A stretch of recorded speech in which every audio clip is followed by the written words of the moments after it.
네, 오늘 여러분과 함께 나눌 은혜의 말씀 제목은요, 어둠에서 빛으로, 어둠에서 빛으로라고 하는 제목으로 또 함께 은혜를 나누고자 합니다. 전북 시각장애인 도서관에 이 관장으로 계시는 송경태라고 하는 분이 있습니다. 이분이 일하는 곳 이름을 들으니까 이분이 어떤 분이겠구나 짐작을 하실 수 있겠지만, 이분은 그렇습니다. 시각장애인입니다. 이분이 시각장애인이 되게 된 이유는 군 생활을 하던 시절에 수류탄 폭발 사고가 났는데, 그 사고 때문에 이제 시력을 잃게 되었습니다. 사고가 난 후에 6개월에 걸쳐서 3번의 수술을 받았는데요, 결국에는 이 시력을 회복하지 못하고 단 하나의 빛도 구별할 수 없는 그런 1급 시각장애인이 되고 말았습니다. 멀쩡하던 사람이, 건강하게 군 생활하던 그 젊은이가 갑작스럽게 앞을 볼 수 없게 되었으니 이 얼마나 좌절이 컸겠습니까? 그래서 이분은 그 사고가 난 후로 무려 6번이나 자살을 시도하게 되었습니다. 그럼에도 불구하고 계속 이렇게 또 발견되어서 살고 그러던 가운데에 이분이 한 신부님을 만나게 되었는데, 그 신부님이 이 사람에게 조언해 주기를 뭐라고 했느냐, 자살, 이 2글자를 계속해서 외치세요, 이렇게 조언을 했다는 거예요. 그러니까 늘 자살을 생각하고 있던 이 사람도 들으니까 웃기잖아요. 맨날 죽을 생각만 하고 있는 사람한테 왜 자살이라고 외치라고 할까? 그래도 한번 시키니까 해봤대요.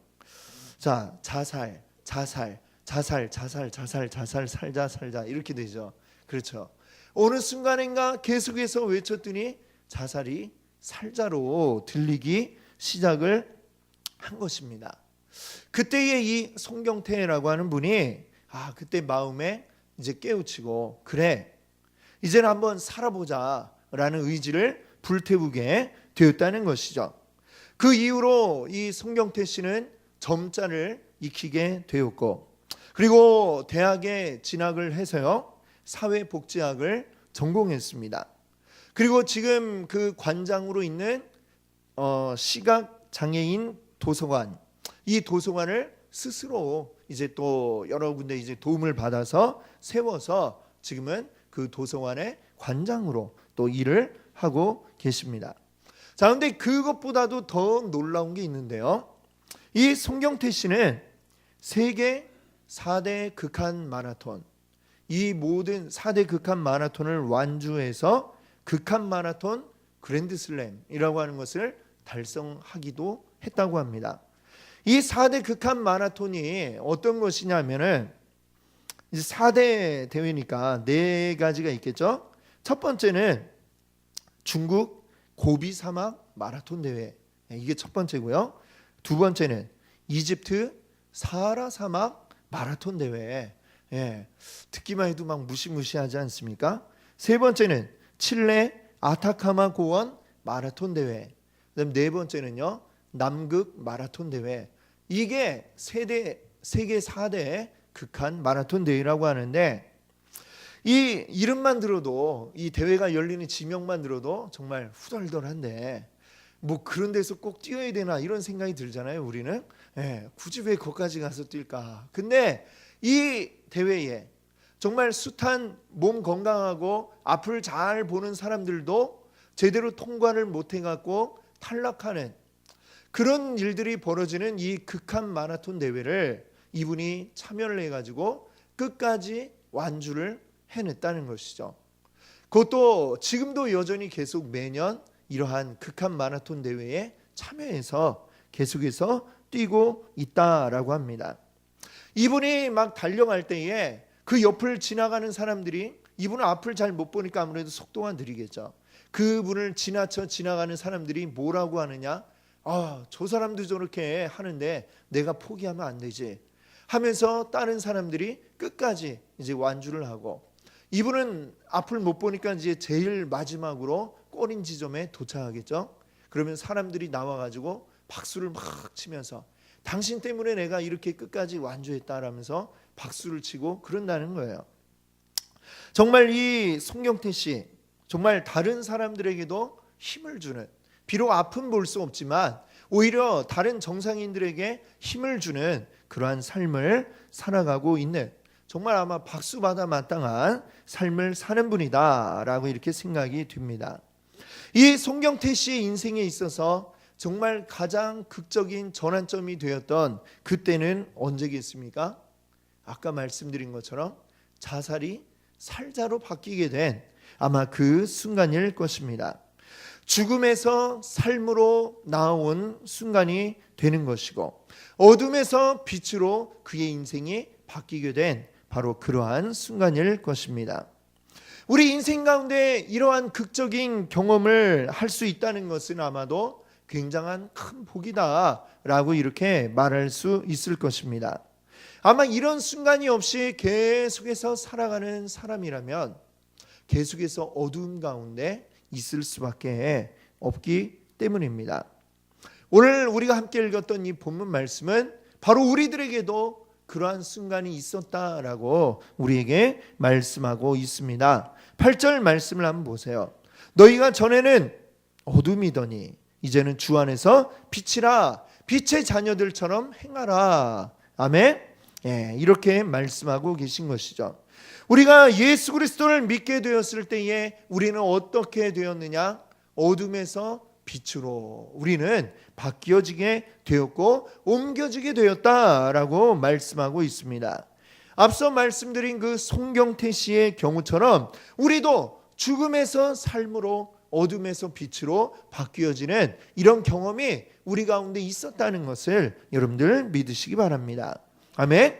자, 이 말씀이 전하고자 하는 말을 우리가 좀 더 정확히 볼 수 있기를 바랍니다. 오늘 이 8절 말씀의 표현이 뭐라고 되어 있느냐? 우리가 예수 그리스도를 알기 이전의 상태를, 우리의 상태를 어둠이라고 표현을 하고 있습니다. 그때의 우리는 어둠 자체였다라고 하는 것이죠. 우리가 생각하기에는 어때요? 예수 그리스도 알기 이전에 어두운 데서 살고 있었다, 이렇게 표현해야 될 것 같은데 성경은 그렇게 표현하지 않고요, 우리는 곧 어두움 자체였다라고 이렇게 말하고 있는 것입니다. 이 말씀이 이해가 되십니까? 받아들여지십니까? 어떤 분은 이렇게 생각할지도 몰라요. 이 사람이 얼마나 도덕적이고 우리가 얼마나 우수한데 우리가 어둠 자체라니 말이 되는가?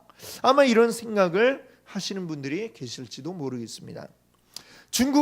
고대 중국의 그 사상가들 가운데도 그러한 생각을 했던 사람이 있었죠.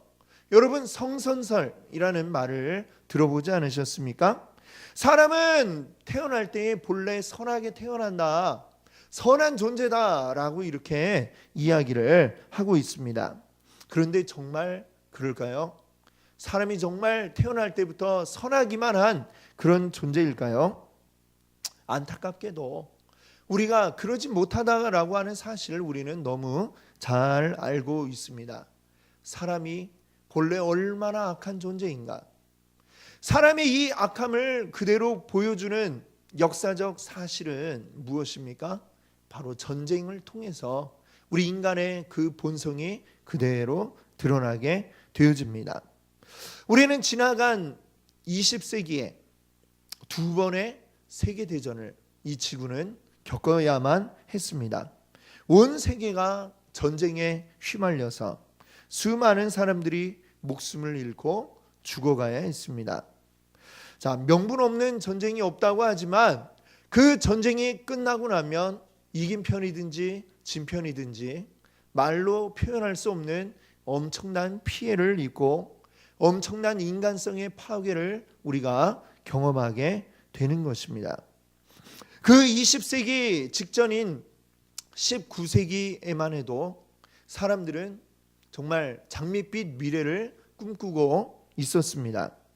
그도 그럴 것이 19세기에만 해도 이 인류의 발전 속도라고 하는 게 어마어마했거든요. 엄청난 발전을 이루어내고 있었습니다. 산업혁명이 일어나고 그래서 엄청나게 많은 생산들을 할 수 있게 되었고 그로 인해서 사람들은 엄청난 부를 또 획득할 수가 있었고요. 그걸 통해서 또 경제적으로 여건이 되니까 많은 사람들이 또 학문 발전을 위해서 매달리고 그래서 또 과학이 또 계속해서 발전하고 그러니까 또 더 산업이 발전하고 참 이런 선순환의 구조가 이루어졌습니다. 그리고 많은 사람들이 또 연구를 해서 사람의 이성도 얼마나 정말 발달을 했는지 모릅니다. 그때의 사람들은 생각을 했습니다. 야, 이대로 우리가 계속해서 발전을 해 나간다면 우리가 꿈꾸던 이상적인 사회, 유토피아 우리가 이룰 수가 있겠구나 라고 그때의 사람들은 생각을 했었죠. 자, 근데 이 유토피아라는 말 자체가 사실은 굉장히 함정이 있어요. 유토피아라는 말의 뜻이 뭐냐? 이 세상엔 어디에도 없는 곳이라는 바로 그러한 뜻을 가지고 있다고 하죠. 우리가 꿈꾸는 이상적인 사회가 이 땅 가운데서 과연 사람의 힘으로 이루어질 수 있느냐? 유토피아라는 그 말이 의미하고 있는 뜻처럼 사실은 이 땅 가운데서는 이루어질 수 없는 곳이었다라고 하는 것이죠. 그 19세기가 지나가고 20세기가 되니까 곧 사람들은 자신들의 힘을 가지고 싸움을 하기 시작을 했습니다. 그 온 세계가 다 전쟁에 휘말리는 이런 세계 대전이 벌어지게 되었습니다. 우리 사람이 가지고 있는 모든 잔인하고 포악한 우리 인간의 본성들이 그대로 드러나게 되었죠. 전쟁이 일어나면 군인만 죽나요? 아니죠. 수많은 민간인들이 그 전쟁 가운데 희생이 되곤 합니다. 그리고 그때에 더 많은 과학 발전이 일어나는데 무엇 때문에 이 과학이 전쟁 중에 발전을 하느냐? 더 우수한 무기, 더 많은 사람을 죽일 수 있는 그 무기를 개발하기 위해서 과학이 엄청난 속도로 발전을 하게 되는 것이죠. 그 결과 그 정점에 어떤 무기가 개발이 되었습니까? 핵폭탄이 개발이 되었고 마침내 그 핵폭탄이 실제로 일본에 투하되는 그런 일들을 우리는 기억하고 있습니다. 그 핵폭탄 한 번에 그 폭탄을 떨어뜨림으로 한 도시 자체가 완전히 사라져버리는 이런 끔찍한 일들이 이제 이 땅 가운데 벌어지게 되었다는 것이죠. 사람이 가지고 있는 이 죄성, 이것은 우리의 어떤 도덕이나 우리의 이성으로도 이것은 막을 수가 없는 것이고 통제가 되지 않는 것이었습니다. 명백한 잘못이 벌어지고 있어도 우리 사람들은 거기에 동조하는 일들이 얼마나 많은지 모릅니다. 2차 세계대전 때에 독일이 그랬고 또 일본이 그랬습니다. 이 사람들이 집단주의 체제가 되면서 그 집단의 이익을 위해서 전쟁도 불사하고 사람을 죽여도 죄책감을 느끼지 않는 이런 일들을 그때에 벌였던 것을 우리가 기억하고 있습니다. 우리 사람에게는 선함의 어떤 조그마한 씨앗조차도 사실은 보이지 않는 존재라고 하는 것이 그 전쟁 가운데에 벌어졌던 사실을 우리가 기억합니다. 그럼 또 이렇게 말씀하실 분이 계실지도 모르겠어요. 지금은 그때랑 다르지 않습니까? 지금은 더 나아지지 않았습니까? 어떤 것 같으십니까? 여러분, 그때보다 더 나아진 것 같습니까? 천만의 말씀입니다. 지금도 어떻게 보면 똑같다고 할 수 있어요. 지금 미국의 대통령이 된 트럼프, 여러분들 잘 아실 것입니다. 뉴스를 보면 이 트럼프, 근데 제가 이렇게 뉴스를 보면서 생각한 것이 이 트럼프가 대통령이 된 과정이 어떻게 보면 굉장히 히틀러가 독일에서 대통령이 된 것과 비슷하다라는 생각을 제가 해봅니다. 뭐 다른 분들은 어떻게 생각할지 모르지만 제가 볼 땐 그래요. 히틀러는 독일의 영광을 외쳤고 트럼프는 미국의 영광을 다시 재건하자 이러면서 이제 그걸 가지고 사람들을 끌어모으고 있는 것이죠. 근데 굉장한 유사성이 있다라고 이렇게 생각이 되어집니다. 트럼프만 그럴까요? 요즘에 새로 이렇게 나온 신조어 가운데 트럼푸틴이라는 말이 있다고 그래요. 뭘 의미하는지 아시겠죠? 미국의 트럼프, 러시아의 푸틴. 굉장히 이제 둘이 보면 이 서로 적대적인 나라입니다만 그 두 지도자는 굉장히 닮아 있다라는 것이죠. 그래서 새로 나온 말이 트럼푸틴이라고 이렇게 이야기를 하고 있는 것입니다. 미국, 러시아만 그럽니까? 우리가 잘 아는 저 필리핀에 요즘 이제 얼마 전에 대통령이 된 사람이 있죠. 두테르테라고 하는 사람도 보니까 비슷한 과예요. 이 사람은 지금 뭘 하고 있느냐? 마약과의 전쟁 이걸 한다고 하면서 이제 경찰들에게 뭘 허용했냐면 마약과 관련된 사람 발견하면 즉시 죽여도 좋다. 즉결 처분해도 좋다. 그렇게 그걸 가지고 사람들을 끌어모아서 대통령에 당선이 됐고 당선된 후에도 이제 그걸 제일 이제 큰 자신의 이제 무기로 활용을 하고 있습니다. 그런데 며칠 전에 우리 뉴스에서 들으셨겠지만 한국인 사업가가 범죄자도 아니고 경찰에게 납치돼 가지고 돈 뺏기고 죽고 더군다나 그 시체를 경찰서 안에 있는 뭐 이렇게 시체 불태우는데 거기에서 불태워 버렸다. 이 얘기를 우리가 뉴스에서 듣지 않았습니까? 그러고도 지금 어떻게 이 사건이 해결이 될지 우리는 장담을 할 수가 없습니다. 왜 이런 일들이 벌어질까요? 뭐 아무나 잡아가지고 돈 뺏고 그런 다음에 이 사람 마약했다 덮어 씌우면은 그냥 모든 게 다 그냥 합법적으로 해결이 되는 거죠. 그런 일들이 지금 이제 이 필리핀에서 이제 벌어지고 있고 그 와중에 한국 사람이 하나가 이제 걸려들었다라고 이렇게 이야기할 수 있겠죠. 이런 일들이 왜 이런 사람들이 보면은 우리가 상식적으로 정상적일 때는 이런 사람들이 대통령을 하는 게 말도 안 된다라고 생각을 하겠지만 왜 미국은 왜 러시아는 그리고 필리핀은 이런 사람들을 대통령으로 뽑았는가? 그 이유가 무엇일까요? 여러 가지로 경제가 어렵고 살기가 팍팍해지니까 그럴 때 사람들은 뭘 생각합니까? 그럴 때 왜 이렇게 우리가 살기 어려운 건가? 거기에 대한 한 가지 원인을 하나를 이야기하고 싶어 해요. 그리고 그것을 적대시하면서 그것에 대해 공격성을 나타내고 싶어하게 되는 게 우리 사람의 모습입니다.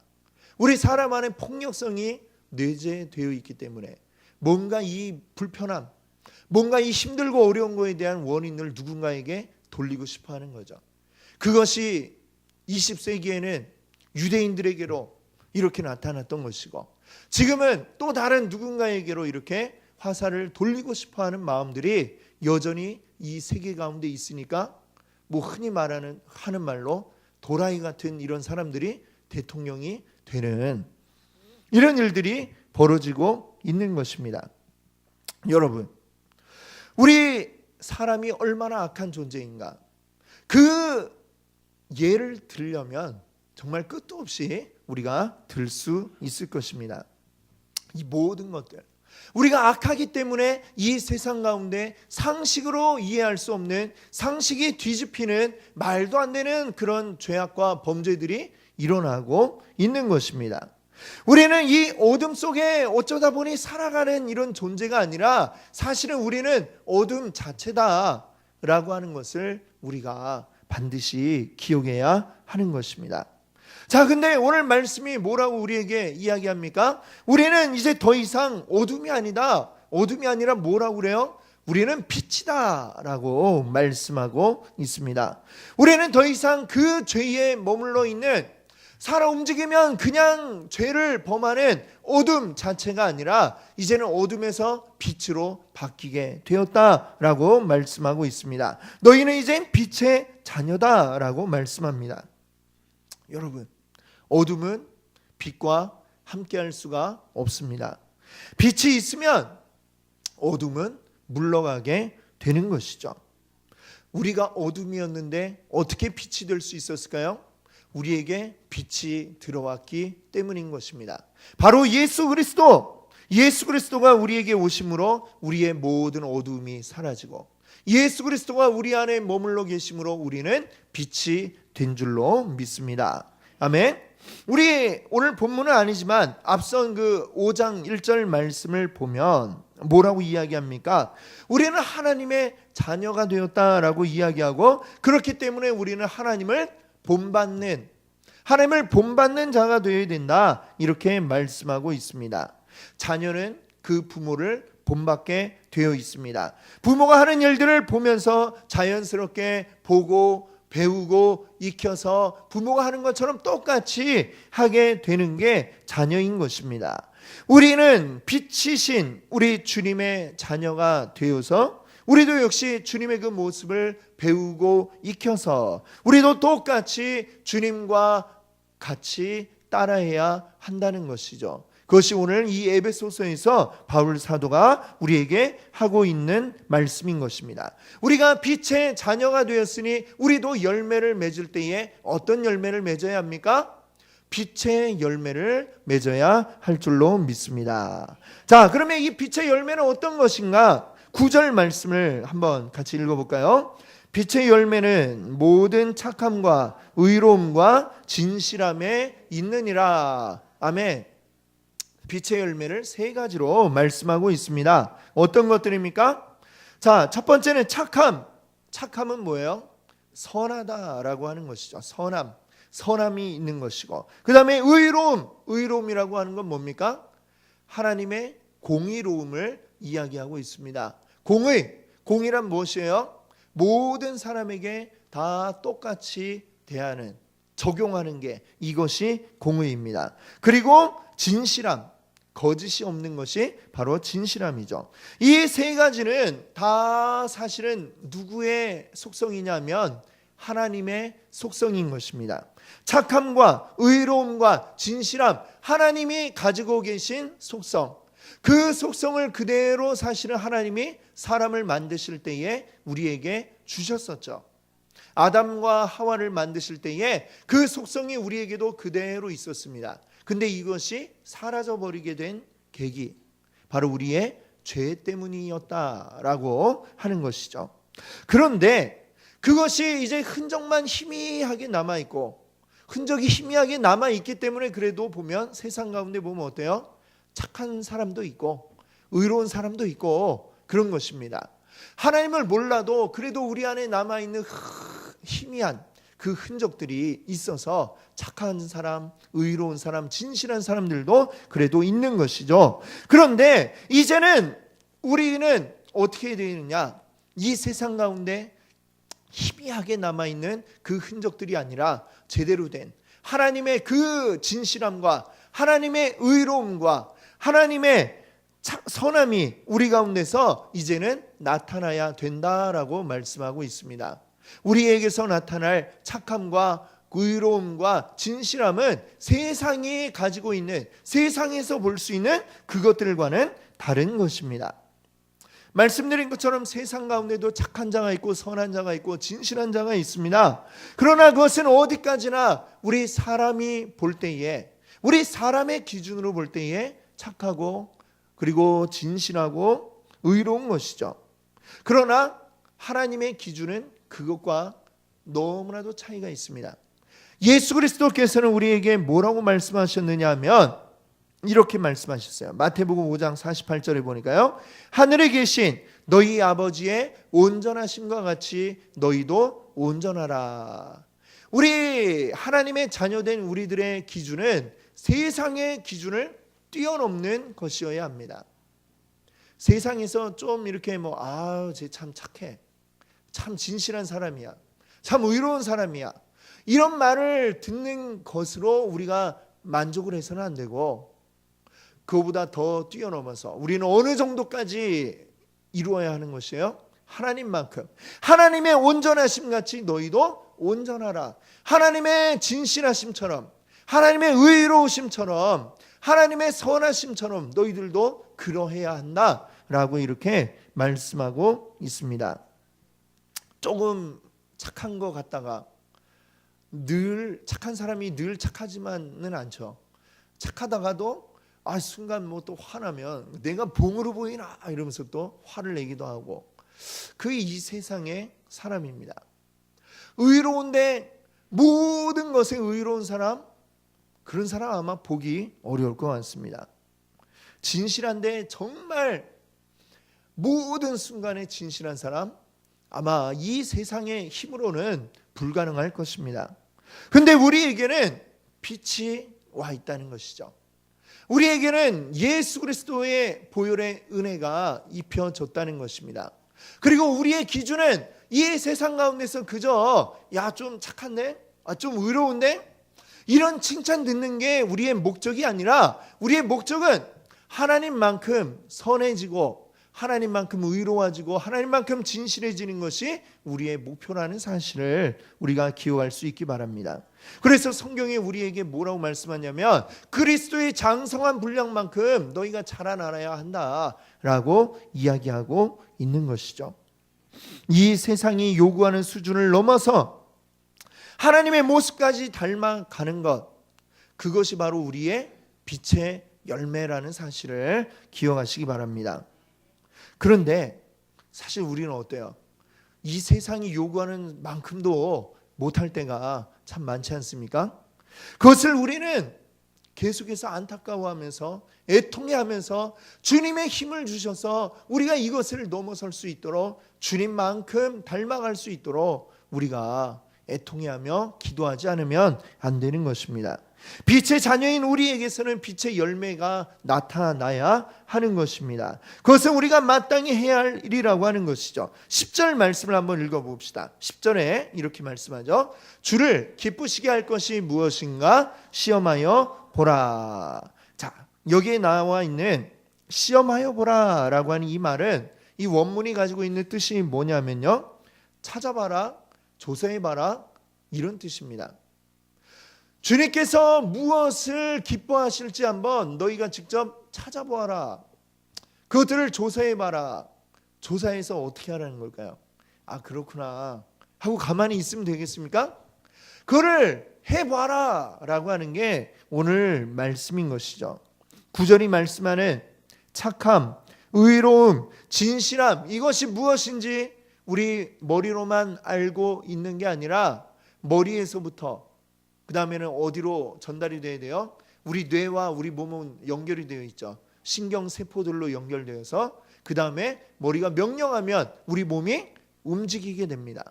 우리 몸이 이게 착한 거구나, 이게 의로운 거구나, 이게 진실한 거구나, 그걸 깨달아서 우리가 움직여 나가야 된다.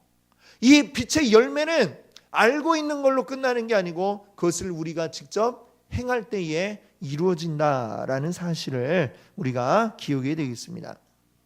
여러분, 이 기독교는 우리가 단지 어떤 마음의 평안만을 찾기 위한 그러한 종교가 아니라는 사실을 우리가 알아야 됩니다. 그저 이렇게 막 힘들 때 와가지고 기도하고 그냥 이렇게 마음이 평안해지는, 물론 그런 것도 우리에게 있죠. 그러나 거기서 끝나는 것이 아니라는 것입니다. 기독교는요, 직접 우리 삶의 자리에서 살아내는 종교인 것을 여러분들 믿으시기 바랍니다.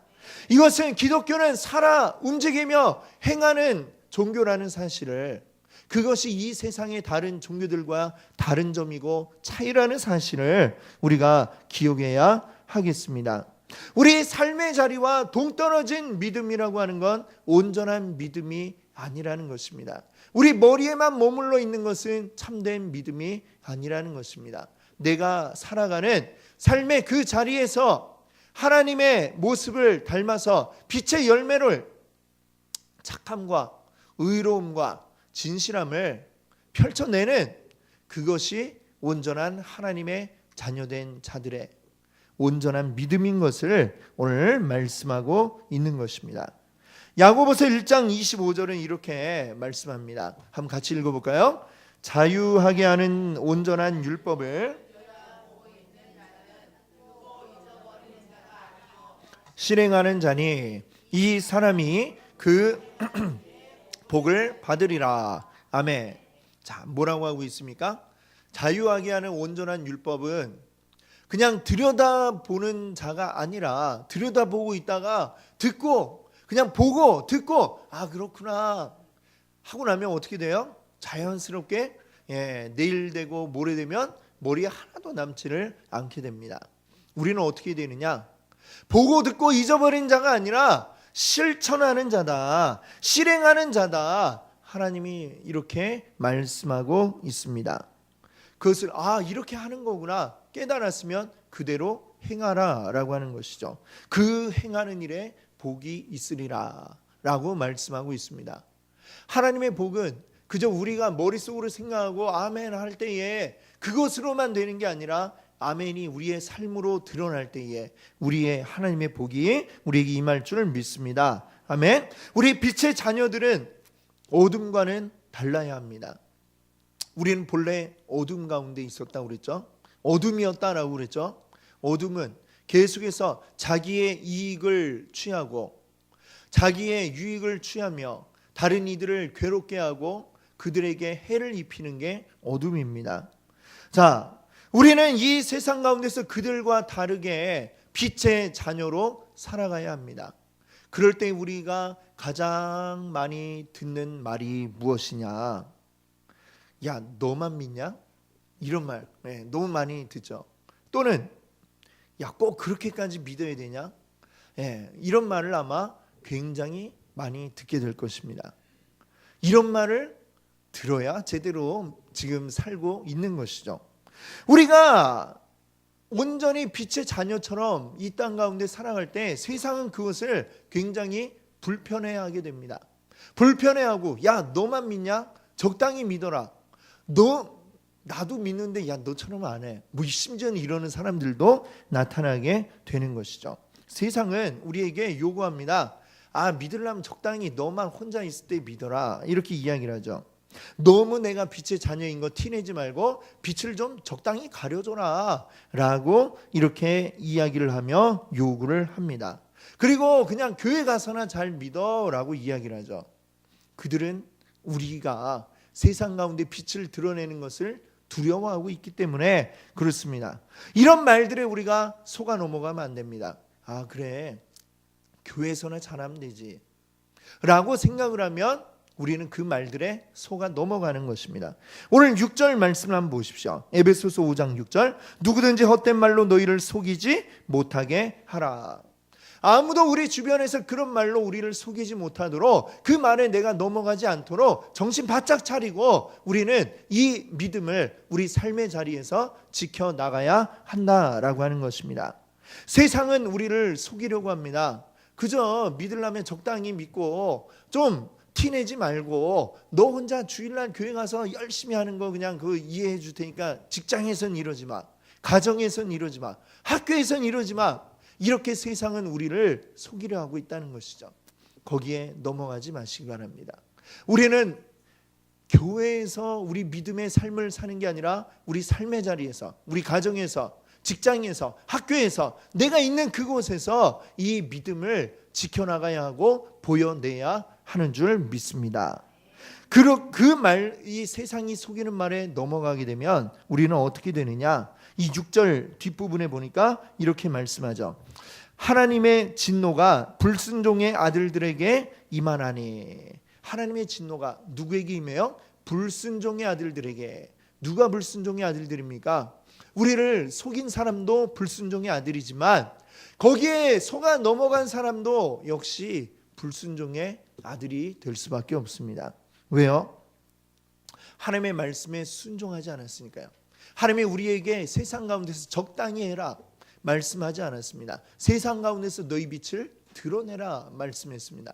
근데 그걸 하지 않고 자꾸만 빛을 가리고 내가 그리스도인이 아닌 것처럼 이렇게 행세하고 다니면 그것은 하나님의 말씀에 불순종하는 것이고, 불순종의 아들들에게 무엇이 임한다고요? 하나님의 진노가 임할 것이다. 이 말씀을 하고 있습니다.